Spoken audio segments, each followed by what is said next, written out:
Kwa mara ya kwanza tangu Aprili 15 mwaka 2026, hatua inayochukuliwa kama jaribio jipya la Teherani kuendeleza biashara yake ya mafuta licha ya mashinikizo makubwa ya kimataifa na hatua za Marekani za kuzuia mauzo ya mafuta ya taifa hilo.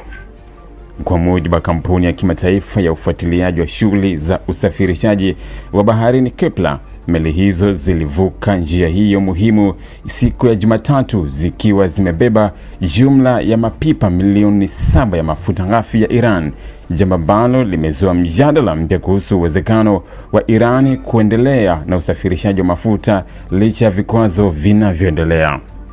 Taarifa iliyotolewa jana Alhamisi Juni 4 mwaka 2026 ilibainisha kuwa meli hizo ni Hilda 1, Amber, Sylvia 1 na Happiness 1. Meli zote zilikuwa zimepakia mafuta hayo katikati ya mwezi Aprili kutoka kisiwa cha Hag, kituo kikubwa zaidi cha mafuta nchini Iran ambacho kinachukuliwa kuwa uti wa mgongo wa sekta ya mafuta ya taifa hilo. Takriban 90% ya mafuta yote ya ghafi ya Iran hupitia katika eneo hilo kabla ya kuelekezwa kwenye masoko ya kimataifa. Kuvuka kwa meli hizo kunakuja katika wakati wa mvutano mkubwa kati ya Iran na Marekani, huku Washington ikiendelea kuongeza mashinikizo ya kiuchumi dhidi ya Iran kwa lengo la kudhibiti mapato yanayotokana na sekta ya mafuta ambayo ndio chanzo kikubwa cha fedha kwa serikali ya Iran.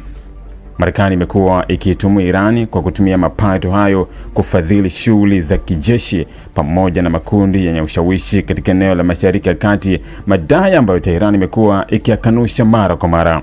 Kilichovutia zaidi katika safari ya meli hizo ni kwamba zilivuka mlango wa Hormuz huku mfumo wa utambuzi ukiwa umezimwa.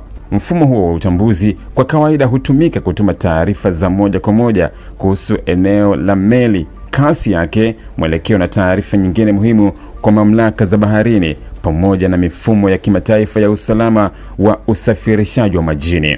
Kuzima mfumo huo mara nyingi huonekana kama mbinu ya kuficha harakati za meli ili kupunguza uwezekano wa kufuatiliwa na mamlaka zinazotekeleza vikwazo.